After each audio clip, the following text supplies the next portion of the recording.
Bonjour à tous et bienvenue sur Team Chronicles où on est ici tous les deux pour une fois devant la caméra, ce qui arrive rarement. Donc je suis Kikou et voici Rajan. Rajan. Parce que je rage beaucoup du coup. Ah, très bien. Ça m'arrive. Et on s'apprête à faire du coup un petit opening War of the Spark, la guerre des Planeswalkers. Et l'idée, le twist, c'est qu'on a pris une boîte chacun. Donc forcément, on veut comparer, tiens, qu'est-ce qu'on va débloquer, qu'est-ce qu'on va avoir d'un petit peu cool, quoi. Et tu veux ouvrir quoi, toi? Alors moi je suis pour l'instant je travaille beaucoup sur le standard, du coup j'essaye d'aller chercher plutôt vers le noir, donc plutôt effectivement toutes les rares, un petit peu la mythique, la finale noire qui fait détruire des créatures, la Liliana, ce genre de choses quoi. Ok. Voilà. Et toi du coup tu sais Du coup moi je suis plutôt sur le Duel Commander et le DH Multi, donc je suis plutôt sur ce que j'ai cité dans la vidéo justement sur le Duel Commander. Au final pour le Duel Commander j'ai pas grand chose qui rentre dans mes decks à court terme, donc je suis assez open sur ce que je peux ouvrir. Par contre sur le DH Multi, là déjà j'ai vachement envie d'ouvrir Plume. Oui. Perso, mais ça fait couler de l'encre, c'est genre le meilleur général blanc-rouge ever en fait. Avec des tonnes de builds trop cool, donc j'espère vraiment qu'on va pouvoir l'ouvrir et qu'on va pouvoir vous faire une petite deck tech là-dessus. Sinon, je suis assez fan de tous les God Eternal et de tous les Summons qui sont vraiment cool en fait pour le Dash Multi. Et je leur trouverai forcément des decks là-dessus. Donc ce serait plutôt ça de mon côté. Bah, j'espère qu'on va avoir un peu plus de chance là-dessus, parce que moi j'ai fait un scellé, il y avait l'avant-première, j'ai fait le scellé et rien de bon. Donc là j'espère me rattraper justement un peu mieux quoi. Bien, on croise les doigts et à tout de suite pour la vidéo. Et on va commencer du coup avec cette première boîte et sa petite promo buy box, donc un petit Tezzeret pour bien commencer, parce que voilà, sinon ce serait trop facile, on pourrait quand même ne pas retirer la full value de la boîte. Tezzeret qui sera probablement joué plutôt en multi, dans tout ce qui est jeu artefact en fait, vous vous en doutez. Hop, jouer avec l'affinité, ça a toujours été un des trucs favoris des jeux artefacts. Et on va pouvoir du coup commencer à ouvrir ces boosters un par un et regarder s'ils ont un petit peu de la valeur. Hop. Hop. Alors bon, bien sûr, comme d'habitude, les petites Commununco, etc., souvent, il n'y a pas grand-chose de très intéressant pour de la valeur. C'est plutôt intéressant pour rentabiliser la carte dans un draft ou un scellé. Et on commence directement avec un petit Planeswalker rare, donc ce qui est plutôt agréable. Sarkhan l'Insoumis, qui va être assez sympa dans les jeux EDH Dragon. Mais en 1v1, c'est pas foufou, dans le sens où ça coûte très cher pour ce qu'il fait en fait. Donc il arrive et il va mettre beaucoup de pression. En tout cas, c'est déjà une petite valeur assez sympa puisque ça peut rentabiliser un booster, ce genre de carte-là. Les Planeswalkers et les créatures légendaires en fait rares et mythiques ont tendance quand même à assez rapidement valoir le coût d'un booster. Et là, on enchaîne avec Chandra. Chandra, pareil, qui peut être toujours intéressante, notamment en multi, dans le sens où c'est un moyen de piocher des cartes entre guillemets en rouge.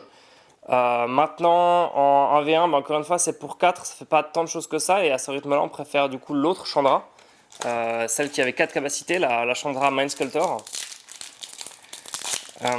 Donc encore une fois, c'est tout ce qui est Planeswalker et créatures légendaires rares, c'est assez ok pour rentabiliser un booster, mais là en l'occurrence c'est pas ce qui va nous envoyer de la magie en Duel Commander, ou en Commander ça se joue un peu plus déjà.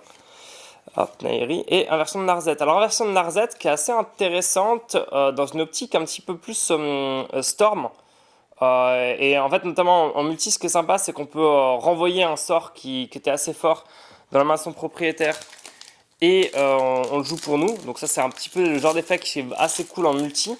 En 1v1 c'est moins le trip, mais il y a des gens qui se sont posé la question dans caisse par exemple en fait, de qu'est-ce que ça fait, est-ce qu'on peut faire plus facilement du storm avec ce genre de carte là. Pour l'instant c'est pas encore, on n'en fait pas encore grand chose, mais ça à garder en tête, ça pourrait être sympa. Hop, Kasmina et inversion des rôles. Donc là, par contre, c'est totalement une carte de multi qui ne vaudra pas grand chose. L'inversion de Narset, bon, ça valait déjà un peu plus d'1 euro, mais je pense que c'est pas fou. Et l'inversion des rôles, ça vaudra à peu près rien parce que c'est bon à peu près comme multi. Voilà, ça peut toujours en fait permettre de tiens, je te file un permanent un peu pourri et je prends ton super permanent que tu viens de jouer. Donc en multi, c'est le genre d'effets qui sont un peu marrants. Mais quand ce n'est bon qu'en EDH multi, généralement, ça ne vaut pas un clou. Hop. Donc là, on enchaîne avec Sorin. Donc décidément, on enchaîne les Planeswalkers, ce qui était prévisible, hein, bien sûr, dans cette extension. Vu qu'en en fait, elle est faite pour qu'il y ait un arpenteur par booster. Sorin, qui malheureusement n'a pas des capacités en fait qui vont casser 3 pattes à un canard et qui vont pas forcément donner très envie de le jouer en duel commander, mais même en multijoueur en fait, malheureusement.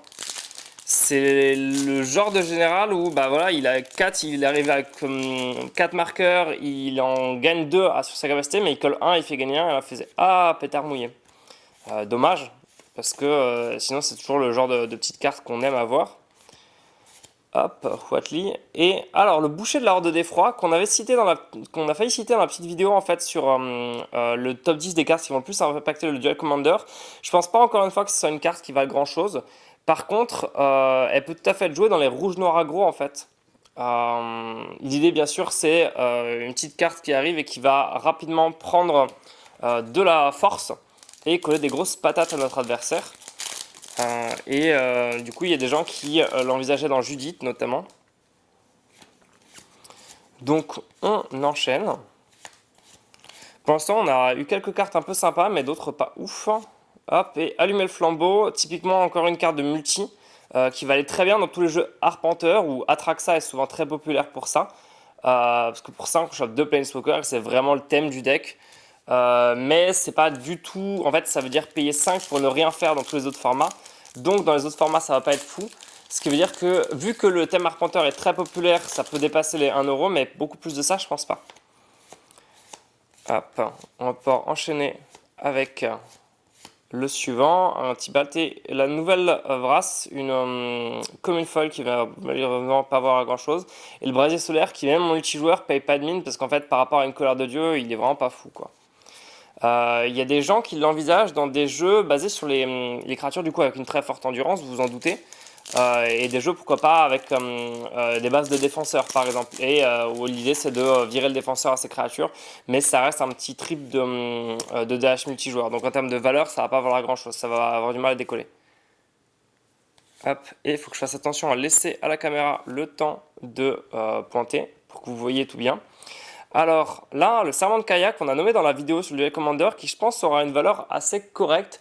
C'est pas encore une carte qui va valoir des milliers et des cents, mais c'est le genre de carte qu'on l'ouvre et bon, ça a un petit peu rentabilisé le booster. L'idée étant bien sûr que ça va tuer une créature, gagner des points de vie et ensuite rendre la course difficile pour l'adversaire. Et avec dans un jeu comme Aminetou par exemple, l'idée c'est qu'on peut le jouer à la chaîne en fait. On peut la retirer de la partie, la ramener en jeu. Et du coup constamment tuer des créatures, récupérer des points de vie et contrer un petit peu une carte comme un deck comme mono rouge. Néoforme qu'on a failli citer dans la vidéo parce que c'est encore un tuteur de plus qui augmente la valeur, qui met directement en jeu, donc a des réelles capacités dans Traos Simna notamment, qui a vraiment moyen de faire des trucs assez cool. Et Niv Mizzet Reborn qui a fait un petit peu parler de lui, notamment parce qu'il y a une combo Food Chain qui permet de le rentabiliser en EDH multijoueur et que ça reste une carte très sympa pour l'EDH multijoueur.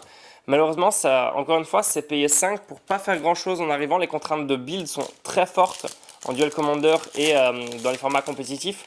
Ce qui veut dire que sa valeur va essentiellement venir de l'EDH multijoueur et du fait que c'est une créature légendaire. Hop. Et Citadelle de Bolas. Alors ça j'aime beaucoup, je suis très content d'en ouvrir parce que je pense que de la même manière que Smothering Tice dans l'extension précédente, en fait je pense que ça fait partie des cartes qui vont monter en valeur extrêmement vite du fait de l'EDH multijoueur. Parce que ça en EDH multi avec 40 points de vie c'est totalement débile. Déjà à la base c'est un petit peu comme Vision de l'avenir. On peut jouer des terrains gratuitement depuis le dessus du deck, etc. Mais on peut aussi payer énormément de points de vie pour jouer beaucoup de cartes d'affilée. avec Toupie de Divination du Sensei, c'est un peu comme une volonté du Oxebull. Ça fait, en fait, ça permet d'avoir un card advantage assez indécent très très vite. Et alors si en plus vous avez un deck point de vie, ça va être très cool. Donc pour l'instant ça vaut pas grand chose, mais je mise sur le fait que le coût de cette carte va augmenter assez rapidement. Et une invasion de la Horde de l'Effroi, donc là pas fou, en fait simplement parce que c'est un mauvais Bitter Blossom. Donc à voir s'il y a des trucs qui seront faits dessus en standard qui feront un petit peu monter sa valeur. Et il y a toujours quelques petits trucs de DH multijoueur qu'on peut faire avec, parce qu'on nous file potentiellement une créature par tour à sacrifier. Mais j'ai peur que vu que c'est un mauvais Bitter Blossom, ça décolle pas dans la plupart des formats. Après Bitter Blossom c'est une très bonne carte en standard, elle était même jouée en moderne, etc. Donc ça reste quand même, la comparaison est rude, hein. Ça reste une carte de très très grande qualité avec laquelle on compare. Mais je ne suis pas convaincu par le potentiel de cet enchantement dans les formats classiques. Davriel et Bontu, donc l'un des dieux éternels qui du coup va avoir une bonne valeur. En fait, tous les God Eternal en fait, ont une valeur assez bonne en fait, si vous regardez sur les différents sites de cotes. Donc celui-là, en ce moment, il est à 4 € sur Magic Card Market au meilleur prix. Et il va être très joué dans probablement en EDH multijoueur. Donc ça rentabilise un booster et c'est assez agréable à ouvrir. Hop.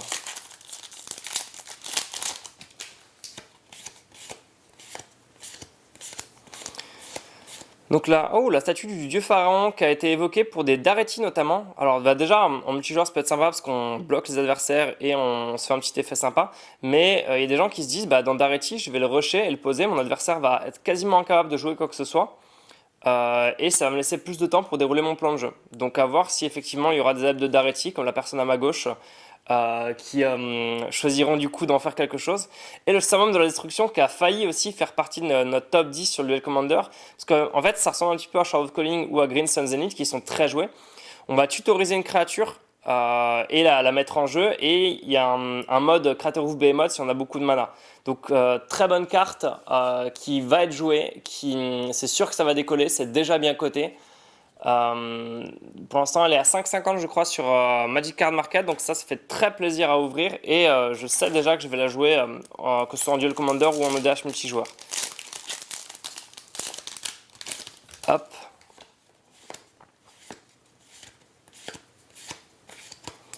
Donc pour l'instant, voilà, de manière générale, le set a beaucoup de flavor et c'est assez agréable. Le bestiarque de Vivien, que je n'ai pas cité dans la vidéo, mais celui-là parce que je pense que voilà, je l'aime pas. Il y a des gens qui l'aiment beaucoup, et du coup on peut tout à fait en discuter.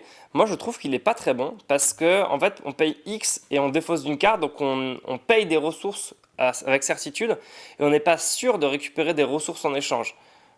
Vu que les contraintes en fait pour récupérer une carte en échange sont assez fortes. Donc pour moi c'est une carte qui est assez mauvaise et que je ne vois pas décoller. Mais comme d'habitude je peux me tromper.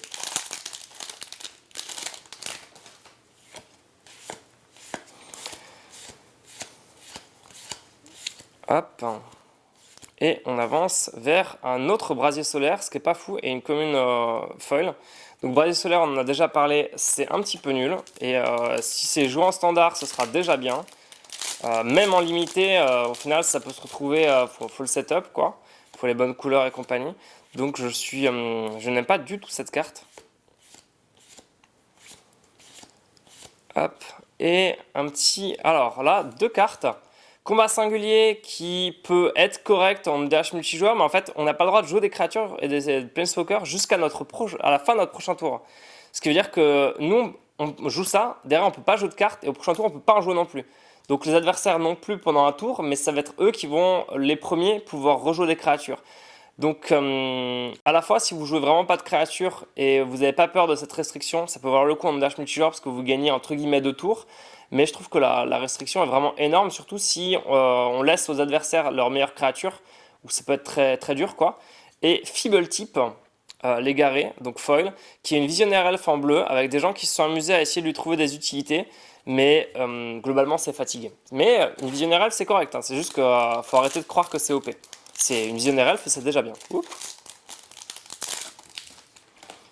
Par contre, il y a un petit côté flavor, forcément, ce genre de petites cartes totalement improbables qui se retrouvent sur la tête de Bolas en plein combat final. Il fallait oser. Théo, et bah voilà, Feeble Tip, il me troll. Il a envie de rester avec moi. Non, Feeble Tip, tu ne seras jamais plus qu'une visionnaire elfe. rentre chez ta mère. En plus, c'est une visionnaire elfe légendaire. Mais une visionnaire elfe avec la classe. Ça, je peux l'accorder. Alors. Et un petit Ugine, et une apparition reconnaissante qui est très bonne en limité. Ugine, du coup, que je vais jouer en multi. Je pense pas le jouer en 1v1. Mais en multi, c'est un bon accélérateur. Tous mes sorts incolores qui vont coûter 2 moins à lancer. Donc je vais le jouer typiquement dans un jeu incolore, un Kozilek. Et ça peut permettre de faire un petit peu de card advantage et de la présence sur le board. Donc ça, c'est assez cool. Hop. Et puis pour le coup, Ugine cut aussi. Donc ça, c'est assez sympa. C'est 3,50€ meilleur prix MKM actuellement. Donc ça rentabilise un booster. Et ça fait quand même partie des trucs qui sont un petit peu sympas quand on prend une boîte.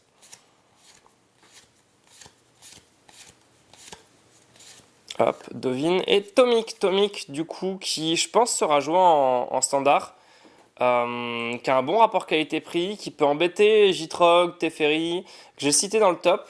Alors on pourra dire, oui, mais on n'a pas tout que ça envie de swap pour ça, parce qu'il coûte 2, que si on prévoit un Isamaru, on prévoit la curve pour le Isamaru, justement, en jouant moins de tour 1, qu'au final, on l'embête pas tant de cartes que ça. Et oui, je suis d'accord. Après, il faudra voir, parce que ça reste une 3 pour 2 avec un petit effet qui se coule, ce qui, dans Mono Blanc Aggro, qui n'a pas non plus 35 cartes de qualité over the top, ça reste franchement correct. Et du coup, on arrive sur une petite circonscription mobilisée que j'avais même totalement oublié que ça existait, mais bon, ça peut rester un petit manland. À voir ce qui sera fait dessus en standard, je pense surtout. Ça reste, le fait de produire de l'incolore reste en fait un handicap assez élevé, surtout justement quand on veut synergiser avec des arpenteurs qui sont un peu dans toutes les couleurs. Après, là, il y a des arpenteurs qui sont en mana hybride, etc. Donc, il faudra voir vraiment qu'est-ce qu'il y en a fait. Il y a un bel augure de Bolas avec une nouvelle illustration. Et un Parelion, je ne suis pas du tout content d'ouvrir ça. En fait, ça coûte un demi-million. Alors après, oui, du coup, quand il attaque, il colle deux anges et il colle des patates. Mais en fait, d'ici là qu'il arrive et qu'il fasse des trucs, on n'est pas sorti du sable. Hop.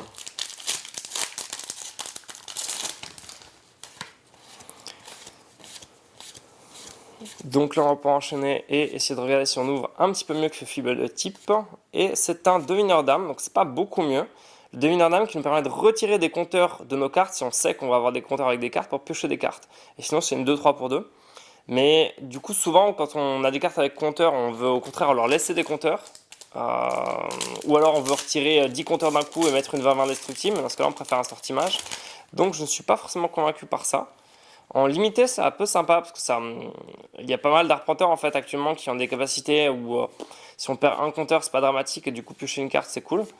Mais en dehors de ça, je suis pas forcément. Ah, ça par contre, c'est beaucoup mieux. Zone de déflagration qui là a une cote assez agréable actuellement. Vu que je la vois pas à l'écran, mais en tout cas, Blast Zone, voilà, c'est ça, à 4,87. Et en fait, il y a déjà des gens qui envisagent de jouer ça en moderne, en legacy, en standard, etc. Ça ressemble un peu à explosif artificiel. Et en fait, c'est un terrain, ce qui veut dire qu'on a une manière de gérer les cartes adverses assez polyvalente et qui ne prend pas de place dans le deck. Et ça, c'est vraiment assez fort. Donc là, pour le coup, elle vaut déjà un montant d'argent correct et c'est typiquement le genre de carte qui pourrait monter dans les années à venir si les joueurs y trouvent vraiment une adaptation dans les différents builds, notamment dans Land. Ça du coup, livre au mal, bon, ça peut rester récupérer des cartes du cimetière, mais bon, c'est du choix de l'adversaire, donc c'est pas fou. Et si on a Bolas sur table, on est déjà bien, donc c'est pas un livre au mal qui va faire tant la différence que ça. Mais ça peut rester un petit peu sympa, même en EDH multijoueur en fait, enfin, surtout en EDH multijoueur d'ailleurs. Vous choisissez vos 4 meilleures cartes du cimetière, vous en récupérez 2, ça reste correct. Parce que pour les autres formats, pour le coup, justement, il y a un peu le côté genre, bon, bah voilà, je paye 3, je fais turbo rien, à toi. Alors, Ashiok, pour le coup, en fait, il est déjà envisagé dans des builds en moderne, etc. Il va être très bien en dash multijoueur parce qu'il bloque en fait tout ce qui est tuto, les fetch, etc. C'est un moyen de gérer la bibliothèque de l'adversaire, enfin, cimetière de manière récurrente. et ça reste un bon effet de DH multijoueur. Et du coup, partant de là, en fait, il y a pas mal de joueurs qui se voient vraiment l'ajouter à des decks. Je pense que ça a un bon potentiel. Et l'Hydra Bioessence, qui du coup, encore une fois, est une carte qui est bonne une fois qu'on a déjà un board avec des Planeswalkers. Donc je ne vois pas un avenir foufou. Je pense que c'est le genre de carte qui va valoir son euro et pas forcément beaucoup plus. En fait, c'est le problème de tout ce qui en fait, capitalise sur le fait d'avoir déjà des créatures, des Planeswalkers, etc. en jeu. Le problème, c'est que ça, c'est déjà un moment où on n'est pas trop mal dans notre partie. Veto de Dovin, du coup, qui va permettre, en fait, dans toutes les batailles de contre, dans les différents formats, en fait, d'assurer que, là, cette fois, c'est moi qui gagne. Et typiquement, c'est sort non créature ciblée, donc ça compte pour les arpenteurs.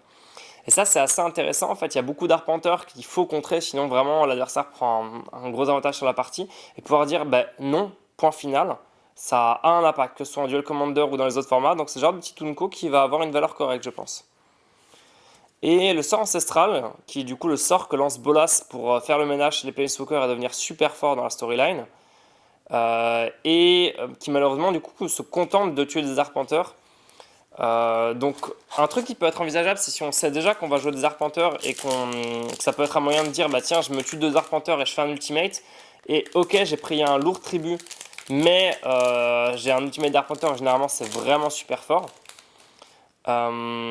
Mais en fait, du coup, il y a plus de gens qui l'envisagent soit en limité, soit en side contre des jeux vraiment arpenteurs s'ils venaient à exister, donc ça reste quand même assez niche comme usage. Ensuite on a Nissa, donc un nouvel arpenteur rare, et pour le coup ça fait encore plaisir. Et là il y a des gens qui regardent ça en fait pour le dash multijoueur notamment, parce que dès que j'engage une forêt pour du mana, j'ajoute un supplémentaire, donc c'est un gros accélérateur assez fort. Ça reste un arpenteur qui du coup va pouvoir faire un certain nombre d'effets, booster des terrains, etc., ce qui est correct. Et forcément, c'est le genre de carte qui va valoir son prix assez correct, rentabiliser un booster, quoi. Donc ça, je pense que ce sera surtout joué en dash multijoueur, mais à surveiller, il y a peut-être moyen qu'il y ait un jeu très vert qui sorte et qui capitalise là-dessus.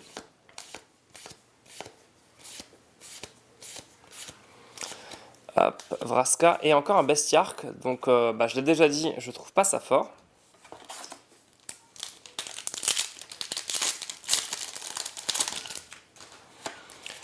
Donc on va passer directement à la suite et espérer que la suite sera beaucoup mieux. Encore une néoforme, ça par contre ça fait plaisir.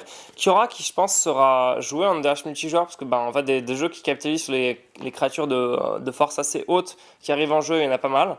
Et ça permet à la fois de faire piocher et d'accélérer, donc deux des trucs qu'on aime beaucoup faire en DH multijoueur. Et un petit submersible qui sera sûrement joué un petit peu en standard, hein, une 2-3 vols qui peut faire piocher. Donc il y a moyen que ça se teste. Ça vole pas. Ça vole pas? Ah pardon, ça vole pas, du coup c'est pas ouf.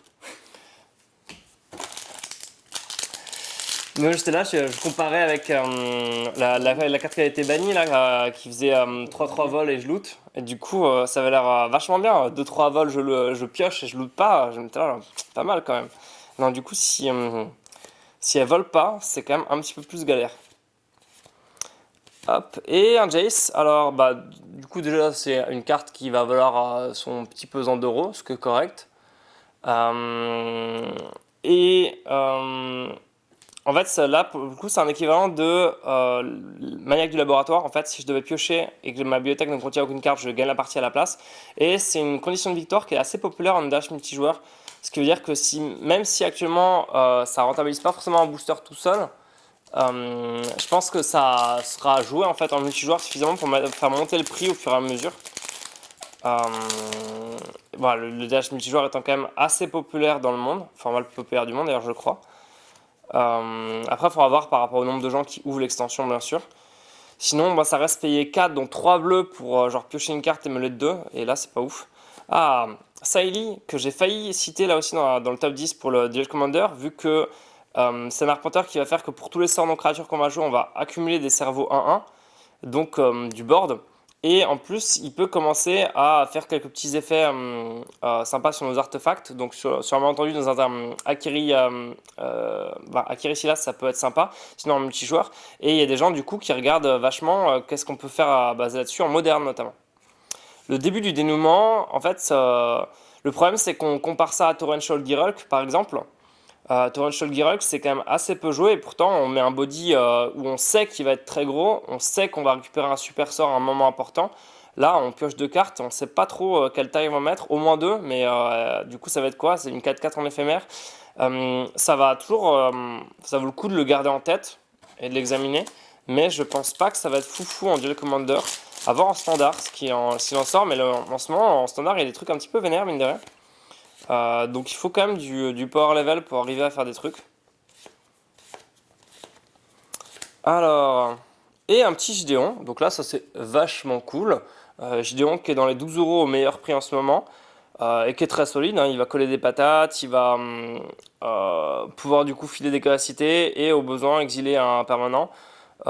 Et forcément il ne mord pas sur les différents effets qui tuent toutes les créatures basées sur des dégâts ou au tour adverse. Du coup, il va être un petit peu chiant à gérer pour l'adversaire. Je pense très sérieusement qu'il sera joué.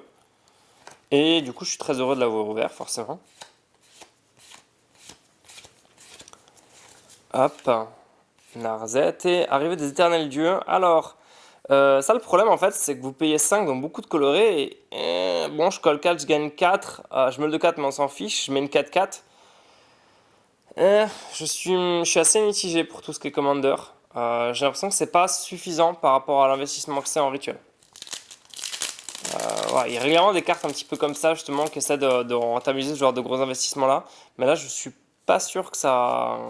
Bah, tout simplement que l'objectif soit atteint. À voir dans quel format ça fera des trucs. Bien sûr, en limité, par contre, c'est autre chose.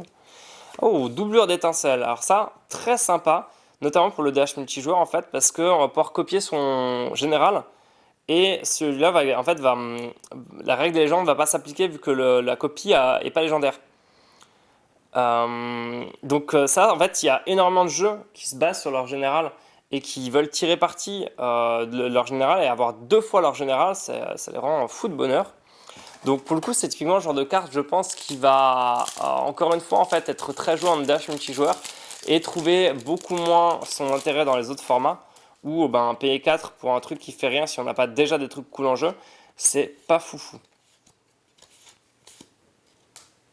Hop. Je vais laisser hop, la petite. Et un retour de Sarkhan, donc c'est pareil. C'est pas le meilleur des Planeswalkers rares à ouvrir, mais ça reste une carte voilà, qui sera recherchée pour tous les gens qui veulent faire des trucs à thème dragon et qui vaudra suffisamment de sous pour le revendre. Et ce sera assez cool. Donc, si on résume. On a du coup ouvert tout ça. Le summum très bien. Bontu qui sont un petit peu en dehors. Citadel, je pense ça va monter. Nivinzet, ça reste une créature légendaire qui sera assez populaire. Tous les arpenteurs rares, je pense qu'ils seront vraiment ok. Ça, je suis moins fan. Voilà, donc les arpenteurs rares qui ont moyen de monter un petit peu en cote, Gideon forcément. Jace, le submersible, Nissa. Hop, la zone de déflagration qui va valoir une valeur correcte, je pense. Tomic, il faudra voir du coup. Je suis vraiment curieux de voir ce que ça va donner. Ugine, qui vaut déjà un petit peu d'argent et ça va être cool. Les Feeble Type, arrêtez de rire, stop. C'est pas très sympa. Serment de Kayak, je pense que c'est vraiment correct. Après, voilà, on a si on fait que ça, en fait, c'est pas suffisant. Mais si on arrive à le combiner dans un deck à thème, en fait, c'est là où ça devient intéressant, je pense. Et de nouveau en Sarkhan. Donc là, on a ouvert la première boîte, qui était la mienne. Et l'objectif, bien sûr, c'est qu'on va en ouvrir une seconde, celle de Rajen. Et j'espère que la mienne va valoir plus. Allez, à tout de suite. Et on enchaîne donc avec la seconde boîte, cette fois, c'est la boîte de Regen. Et l'idée, c'est de pouvoir voir déjà, vous faire un building un petit peu complet des cartes de l'extension pour en discuter rapidement, pour le DH multi, le Duel Commander, éventuellement d'autres formats, même si c'est moi mon dada. Voir simplement qui aura la meilleure boîte, hein. C'est aussi un petit peu ça parfois. Hein. Et donc, premier booster, on va pouvoir directement regarder. On va aller vite, encore une fois, sur les communes et les Zunko, qui sont souvent quand même assez lambda. Même si il y a quelques petits trucs comme ça, que pour le multijoueur, pour peut-être des artefacts, des enchantements sont assez corrects. Hein. Et on arrive sur une circonscription mobilisée, donc un manland qui va compter les créatures légendaires et les planeswalkers qu'on a, Et malheureusement, ça veut dire en fait un plan de jeu qui tourne autour du fait d'avoir plein d'arpenteurs et de créatures, et, ou alors un land très cher à activer. Et en fait, quand on a déjà plein de créatures légendaires et d'arpenteurs, généralement on est bien dans notre partie. Donc c'est pas une carte folle et c'est un peu décevant de l'ouvrir du coup. Par contre, Bastion de Carnes, c'est déjà beaucoup mieux en fait. Vu que typiquement. Et il est pas dans le top. Mais en tout cas, c'est le problème en fait, c'est le mana incolore, bien sûr, qui est restrictif. Mais un land qui peut proliférer dans un jeu adapté, ça peut être un petit peu intéressant. Et en fait, de manière générale, les terrains, c'est assez intéressant de prendre en compte que parfois on va en avoir trop, et parfois on est obligé d'en jouer un petit peu trop, notamment en Duel Commander où on contre-joue notre général. Et du coup, s'ils ont des petits effets pour compenser le fait qu'on les pioche, c'est pas mal. Un éveil de Vitu-Ghazi qui va mettre des grosses patates en limité et à voir s'il y a des gens en standard qui font un truc, peut-être en EDH multijoueur, mais c'est pas une carte à gros potentiel et qui ne va pas valoir grand chose.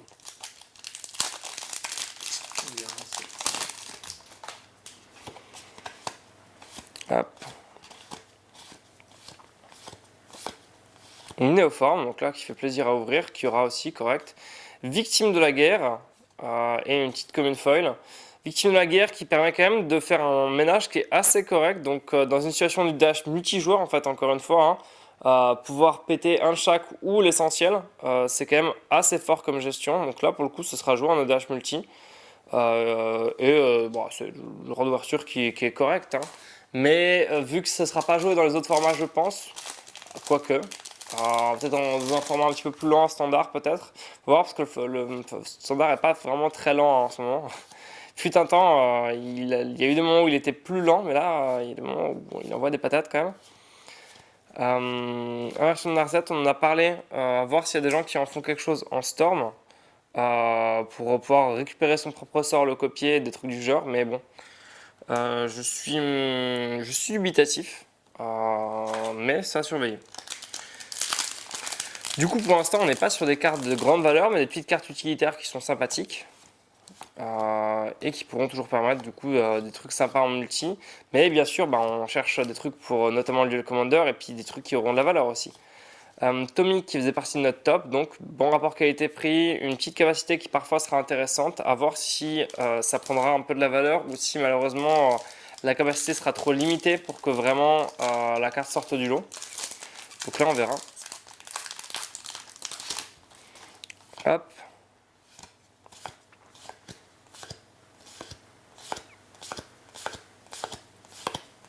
Petit sage de l'évolution qui est sympa. Voilà, reste une petite carte, mais qui peut permettre en fait à chaque terrain de proliférer, qui sera joué comme utilitaire dans les jeux plus multi, justement. Encore une fois, arrivée des dieux éternels, on en a parlé. Pour 5, j'ai une 4-4, je colle 4, je gagne 4. Ça coûte un petit peu cher pour faire que ça, parce qu'en fait, si vous comparez par exemple à Bat Crâne, vous avez pour 5 une 4-4 liens de vie, et même si on vous gère la créature où il vous reste encore l'équipement, potentiellement il y a des moyens de le faire arriver en jeu plus facilement, de l'autoriser. Enfin, il y a d'autres trucs en fait qui existent qui font un meilleur rapport qualité-prix. Et du coup, c'est ça qui est dommage avec cette carte. Saïli, du coup, qui est envisagé en moderne, en duel commander et dans pas mal de situations, qui va être une unco sympa. Et désinfection temporelle. Qui du coup, l'idée c'est d'avoir une colère de dieu qui nous permet de récupérer une de nos créatures dans notre main si on veut la sauver, ou s'il y a une créature qui mourra pas là-dessus, genre un God Eternal ou un truc du genre, on peut aussi la renvoyer dans la main et s'assurer qu'on vire vraiment tout. Pourquoi pas. Encore une fois, ça vaut pas grand-chose.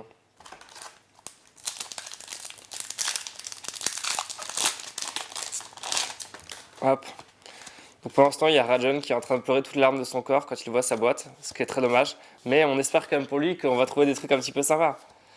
Comme pas une désinfection temporelle en fait. Ça peut passer encore, c'est bon. Après, en multi, c'est le genre de truc un peu sympa. C'est un multi justement qui contient du bleu et du blanc. Le côté, je vire les cartes des autres, la mienne je la récupère, je pourrais la rejouer. C'est correct.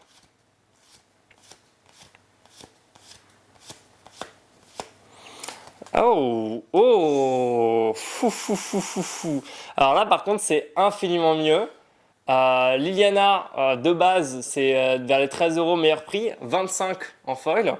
Donc là, par contre, ça contribue énormément à rentabiliser une boîte. l'alternative vente qui reste un rapport qualité-prix correct et qui a peut-être moyen de faire des petits pastilles avec son côté je recycle mes terrains et je les mets dans ta tronche, qui seront un peu sympas. Donc ça, c'était un très beau booster. Je pense qu'on peut s'arrêter là. Pas besoin de voir la suite. Écoute, très bien, moi je prends les boosters qui restent et voilà, tu pars avec un gros avantage dans la course, hein. On se le cache pas. Une petite Chandra, donc on en parlait, elle a cette petite capacité à choper des cartes supplémentaires à jouer, ce qui en mono rouge c'est correct. Le fait que quand on essaie de la tuer, on perd nos bêtes, reste un petit effet qui se coule correct. Mais pour l'instant, elle n'est pas en train de prendre une valeur de fou. Les potentiels de la carte en format compétitif sont pas over the top, on va dire. Hop. Encore une néoforme, décidément. Ashtia qui fait toujours plaisir. Ouh, Summum de la promesse. Ça, c'est une très belle ouverture aussi. Qui nous permet du coup de lancer du coup des cartes depuis le cimetière. Un éphémère et un rituel. Il faut payer suffisamment pour le X. Mais du coup, déjà, il y a un peu le côté potentiellement, je récupère un anti-bet, un accélérateur, ou en tout cas 2 cartes un peu sympas en une. Donc, je fais du card advantage. Et c'est assez compact en fait comme coup parce que voilà, si j'avais 2 cartes qui coûtaient 2, je paye 4, je joue les 2. J'ai pas investi beaucoup plus quoi. Donc, et si on commence à monter les coûts, ça va être la même chose.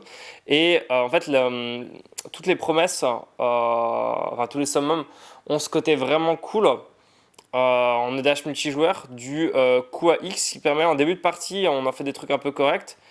Et vers la fin de partie, on va payer énormément de mana dedans et on va faire un effet game breaking. Donc ça, c'est vraiment agréable.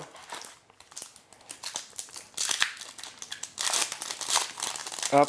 Et notamment, Rajan qui joue Daretti, éventuellement multijoueur, il peut avoir le côté où j'ai défaussé des sorts en début de partie, puis en fin de partie, je récupère tout et j'ai plein de mana avec mes millions d'artefacts. Ça peut être un finisher correct. Hop, Narzet, le sort ancestral qui malheureusement, enfin, faut voir après ce que ça donne en side, hein, éventuellement dans des trucs, mais je pense pas du coup que ce sera joué en beaucoup d'exemplaires, même si ça devient joué. Donc là, pour le coup, c'est pas la valeur d'une Liliana Foil, hein.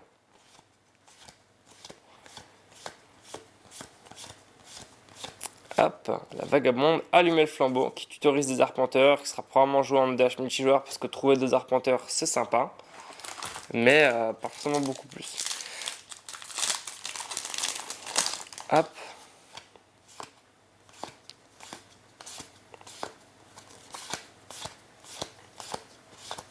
Tintin. Ouh, Yugin. Donc encore un Yugin de plus. Tu vas commencer à la collectionner, j'ai l'impression. Mais ça reste une carte qui a une cote franchement correcte, qui met la présence sur le board, qui fait du card advantage. Ça rentabilise en booster, c'est honnête, hein. C'est franchement honnête.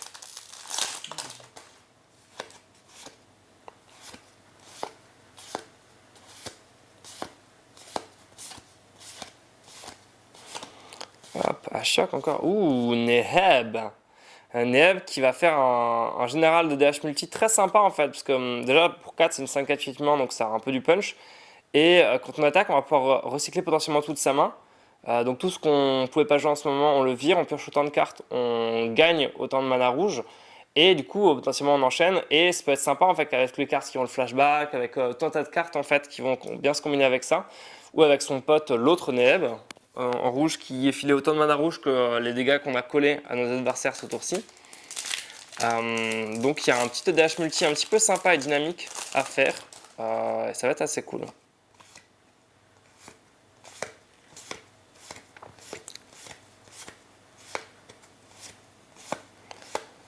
Krenko, donc là c'est Copyright Done, qui je suis sûr qu'il va vouloir le mettre dans son deck.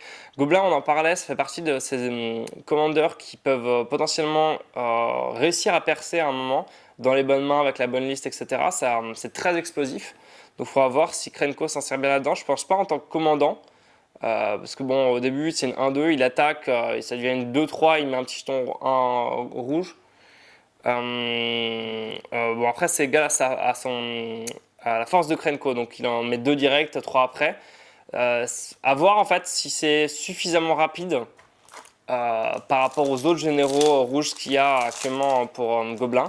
En tout cas, ça reste à ouvrir si vous comptez monter un mono rouge Gobelin, ce qui est 4 peu de gens, je vous l'accorde, mais ça peut rester correct.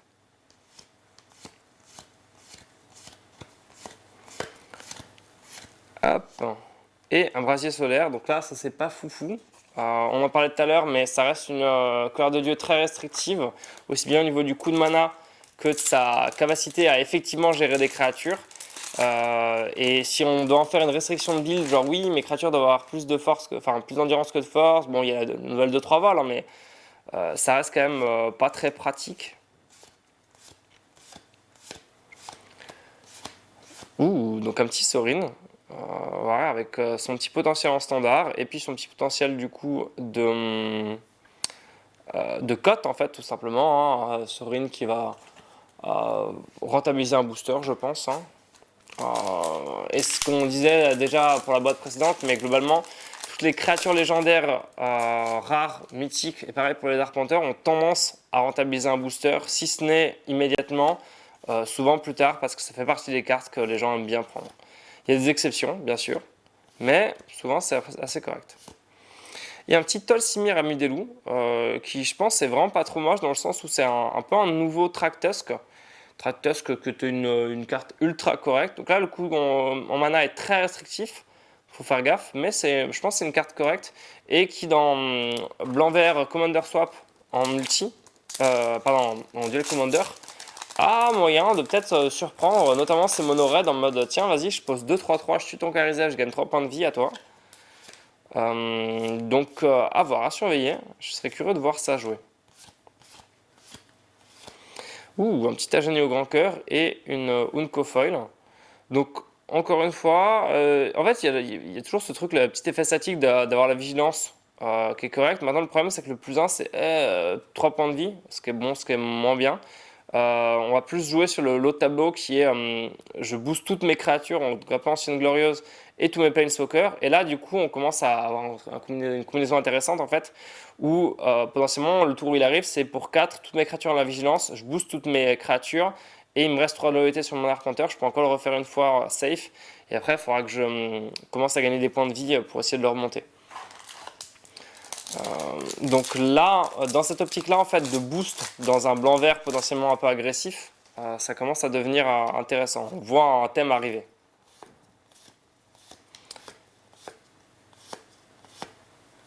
Hop, petit balt et un petit Niv-Mizzet avec une Nairi Foil. Niv-Mizzet qui a un potentiel en tant que général. Les restrictions de build est assez grande. Heureusement que c'est 10 cartes qu'on peut regarder, parce que sinon les risques de ne pas choper grand chose seraient assez élevés. Là, ça peut en faire un général vraiment pas anodin, parce que, enfin, plus en multijoueur, bien sûr, même si en 1v1, il faut voir qu'avec des cartes comme Kitchen Finks, en fait, qui comptent pour blanc-vert, il y a pas mal de cartes en fait qui vont être de 2 couleurs pile, qui vont être correctes. La difficulté, c'est ensuite la mana base de 5 couleurs, donc on peut essayer de trouver. Le risque, c'est qu'à ce stade, on se dise, bah, pourquoi est-ce que je joue pas juste Trace de Stimna, en fait. Et bah, forcément, c'est toujours dans les discussions classiques en ce moment dans le format du Commander. Hop, le Tissue Mercile, qui n'a donc pas le vol, ni la traversée des îles, ni quoi que ce soit. Donc c'est un sous-marin un petit peu miteux quand même, il faut le dire. Et du coup, partant de là, bon. Autant dire qu'on a un peu l'impression d'investir son mana dans le vide. Mais on verra si on arrive à en faire des trucs un petit peu sympas avec des cartes ça ne dérange pas de s'engager. Si le format laisse passer des 2-3 sans capacité. Combat singulier qui a un potentiel correct dans un deck éventuellement qui ne se baserait vraiment pas sur les créatures et les Dark Panthers et qui aimerait du coup vider la table de manière un petit peu plus durable que d'habitude sur un board wipe, à si près qu'on laisse la meilleure créature de chacun, donc bon, c'est assez risqué. Je ne lui vois pas beaucoup d'avenir, je vous avoue, ce qui veut dire que c'est un peu une carte à ouvrir, une pochette vide comme on dit dans le milieu.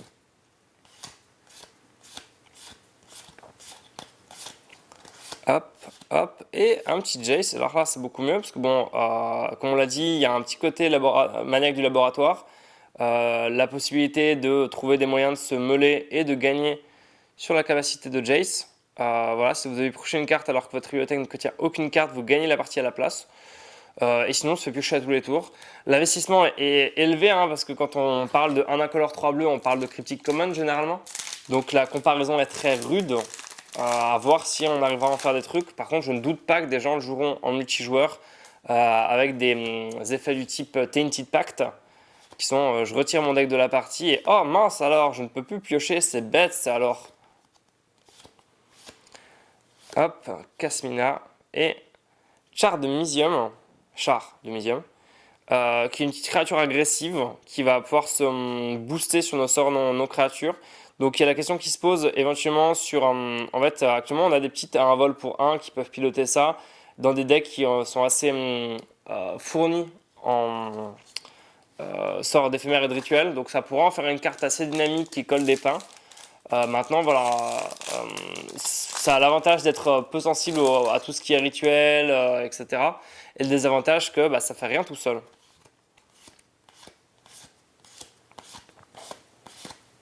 Hop. Donc là, on a quand même beaucoup moins de petits arpenteurs rares chez Ragen et existe le permanent multicolore qui, bon, il faudra voir s'il y a des trucs à en faire en standard ou un truc du genre, mais je vous cache pas que les usages sont assez limités.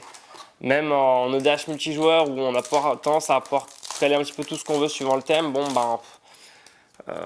ça va pas être foufou, hein. Il n'y a pas 35 cartes multicolores à chaque fois qui vont être sur la table et qu'on va vouloir virer, machin, enfin, c'est un peu dommage de ce point de vue-là, quoi. Par ligne, Citadelle de Bolas et une cruauté de Omnixilis foil. Citadelle de Bolas, qui je pense a un potentiel fou furieux en dash multijoueur, voilà, qui a vraiment la possibilité de faire extrêmement de taf, d'avoir énormément de card advantage avec tout le matelas de points de vie qu'on a à disposition. Alors je vous dis pas si on le met dans un euro ou un truc du genre.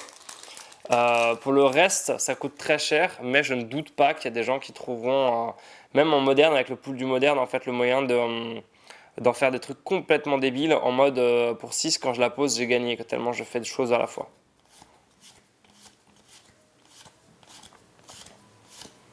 Hop, un petit flambeau. Brutalité généralisée. Donc là, le problème, c'est qu'il faut synergiser avec l'armée. Sinon, c'est pour 4, je mets une 2-2, puis je colle 2 à toutes les créatures non armées. Après, il faut voir le format. En standard, notamment, on on pourra en trouver un usage. Mais sinon, il y a la contrainte un petit peu de faut trouver d'autres cartes à masse un petit peu sympas pour aller avec. Et ensuite, il y a la contrainte que ça coûte 4, c'est 3 colorés. Et comme on l'a dit pour Jace, quand on commence à payer ce genre de coup de mana là, on s'attend à des effets très très puissants. Donc, il faut voir si ce sera à la hauteur. En tout cas, pour le Duel Commander et le Dash multijoueur, je n'y crois pas trop personnellement. Hop, le sage qui fait plaisir. Ouh, il largue. Il largue déjà qui a été pas mal discuté en fait en standard pour sa capacité. Enfin, déjà, il a du mal à mourir. C'est pour ça qu'une 6-6 piétinement. Et il peut saucer, mettre un gros ton, genre un Galta, etc. Donc, partant de là, il est déjà à 8 euros au mieux en cote sur Internet. Il a tendance à être beaucoup plus cher que ça. Et en plus, il y a déjà des gens qui commencent à builder dessus en standard. Franchement, je pense qu'il y a un bon potentiel enfin un bon potentiel de cote, ça fait plaisir de l'ouvrir, et un potentiel correct même en dash multijoueur en fait, avec le côté je vais pouvoir poser des gros trucs, activer leurs effets d'arrivée en jeu, coller des patates de fou, récupérer ma carte, refaire ça, et ça pourrait même du coup devenir un général pour le DH multijoueur pour coller des gros pains dans la tronche des gens. Ce qui est à peu près le deal de le DH multijoueur, je vous le cache pas. Hop. Et donc une petite commune foil et une petite zone de déflagration. Donc le nouvel explosif artificiel qui est discuté notamment dans Land en Legacy. Pas mal de gens qui se demandent du coup la place que ça pourrait obtenir en moderne et en Legacy. Et en fait, il y a vraiment la possibilité que ce soit un terrain où si on peut se permettre d'avoir un petit peu d'incolore dans notre deck, c'est en fait la capacité de gérer à peu près ce qu'on veut sous la main à un moment de la partie. Donc il faut avoir du mana, c'est plus pour une approche contrôle. Mais franchement, c'est un moyen d'être très correct. Et du coup, d'ailleurs, d'être plutôt bien coté. Hop, Huatli et la doublure dont on a parlé dans la vidéo d'avant. On peut avoir 2 arpenteurs ou 2 fois notre général. Du coup, dans la plupart des formats, ça va pas être très intéressant. Par contre, en dash multijoueur, quand on s'est basé sur notre général et on aimerait beaucoup en avoir 2, bah ce sera aussi populaire que Sakashima, mais Sakashima qui a été peu ouvert et qui est un peu galère à récupérer. Donc là, si on peut récupérer plein de petites doublures d'étincelles, ça fait quand même plutôt plaisir. Puis sinon, c'est toujours la possibilité de faire des trucs un petit peu débiles dans des jeux qui auraient des effets divers et variés sur leurs créatures et leur... Ouh, un petit deuxième Adjani. C'est mieux que le deuxième Sarkhan. C'est clair, c'est clair. Je suis très jaloux de cette boîte. Bah déjà, dès la Liliana Foil, en fait, j'étais très jaloux. Mais alors, avec deux Ajani, etc., franchement, cette boîte est infiniment meilleure que la mienne. Donc, je pense qu'on on n'a pas compté, mais je pense que j'ai perdu à ce jeu-là. Je crois qu'il m'a fait une mythique en plus. Il reste pas 35 boosters, mais écoute, on va voir. Je vois une folle arriver. Parelion, bon, ça, c'est pas fou. Ça coûte 1 milliard pour pas faire grand-chose. Secrétaire de charité, c'est pas ça qui va rattraper le booster. Donc là, non, c'est un échec, mais il reste 2 boosters. Qui sait, il est peut-être encore temps pour un petit Carn Foil, je ne sais quoi. Alors, je crois que c'est bon.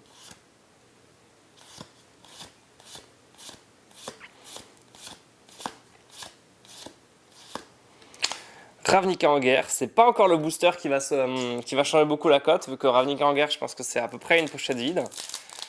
Comme on l'a dit, en fait, la difficulté, c'est qu'il ne va pas y avoir grand chose à remove avec, en fait, dans la part des situations du monde, quoi. Après, à voir si en side, contre un jeu particulier qui émergerait en standard, ça viendrait à exister. On ne sait jamais, tout peut arriver. C'est efficient. Et un Sarkhan, tu vois, t'étais jaloux. Ouais, oui. Donc le petit Sarkhan, bon voilà, il y aura toujours des gens qui sont fans de Dragon et qui seront fans d'avoir un Sarkhan. Sarkhan qui est toujours vachement dans le thème, hein, puisque c'est, voilà, en fait, globalement, j'aime être un dragon, j'aime quand mes potes sont dragons, j'aime mettre des dragons, j'aime, voilà.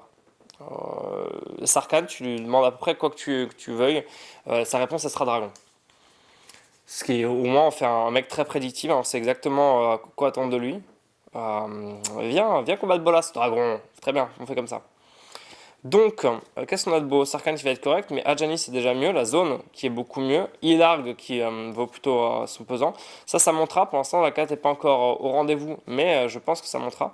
Jace qui est correct. Nivmuzet, bon, c'est pas ouf, mais ça montera. Encore Adjani, Tolsimir qui va être correct, Sorin qui a l'air d'être testé en standard, donc on va voir ce que ça donne. Neb qui va être joué en multi, ça, bon, c'est ton quatrième, mais ça peut rester correct, on peut en trouver quelque chose. Summon de la promesse, je pense qu'il va être très bien en dash multijoueur. Bon, bah, Liliana Foil, c'est un peu le highlight de cette boîte qui va faire vraiment plaisir de ce point de vue-là. Et on commence à être là-dessus. Bon, bah, c'était une belle boîte. C'était une belle boîte, bien joué. Bon bah voilà, bilan. Eh ben, bilan de ces 2 boîtes, du coup, t'as pas mal gagné en fait. Hein. Ouais, c'était pas mal, ouais. C'était pas mal. Donc, petite Liliana Foil. Liana, bah déjà, son effet statique la rend un peu sympa en multi, elle a des bonnes capacités, petit thème zombie qui va être toujours cool quoi. Tu penses que ce sera joué en standard? Ça a l'air pas mal. Pareil, l'effet statique est sympa et c'est surtout que en fait elle a quand même l'effet de -4 de faire sacrifier 2 bêtes aux joueurs et du coup ça clean assez bien le board. Jusque là en termes de protection c'est pas mal. Ouais. Ça se protège aussi en plus au cas où, ça me rajoute un petit plus 1. Donc ouais, pour ça je trouve que c'est pas mal. Je pense que ça peut au moins être testé. Ok. Je sais pas si ça ira plus loin, mais en tout cas ouais, c'est assez sympa. Ouais. Ouais. Voilà. T'as la zone de déflagration aussi, j'en ai une aussi et Gideon, donc on a tous les deux un petit peu des cartes un petit peu sympas en termes de valeur pure quoi. Au niveau de mes objectifs, j'ai un Summob, un Dieu éternel. Vu que c'est des mythiques, c'était assez prévisible, j'en aurais pas 35, mais on sait jamais. Hein. Voilà, donc un petit Bontou, un petit Summon de la destruction. Ça fera son taf en multijoueur. Et toi, du coup t'aurais pu avoir le summon blanche, qui était un peu moins bien quand même. C'est clair, ouais, quitte à avoir un Summon, je préfère le vert. Je vais le jouer même en Duel Commander, dans un petit Trao Simna, etc. Ça trouvera tout à fait sa maison. Complètement, ouais. Bah moi j'ai quand même eu, du coup j'ai gardé le cochon et l'autre summon rouge, summon rouge que j'aime beaucoup effectivement pour Daretti, parce qu'il y a moyen quand même de bouillouter assez sympa et de partir, et le sanglier parce que pareil, et puis même en moderne je pense que ça peut quand même avoir une place, d'aller dans Grizel Shawl peut-être, où ça peut être joué, donc du coup peut-être faire plier la game un petit peu plus rapidement quoi. Bon, puis ça reste une 6-6 piétose pour 5 qui a du mal à crever, donc exactement. Disons que c'est pas une pochette vide quoi. Ah non, complètement pas. C'est pas une perte. Ok. Donc voilà. Bon, Eh ben, bien joué. Bah, merci. Et on se retrouvera pour d'autres aventures. Complètement. Bye bye.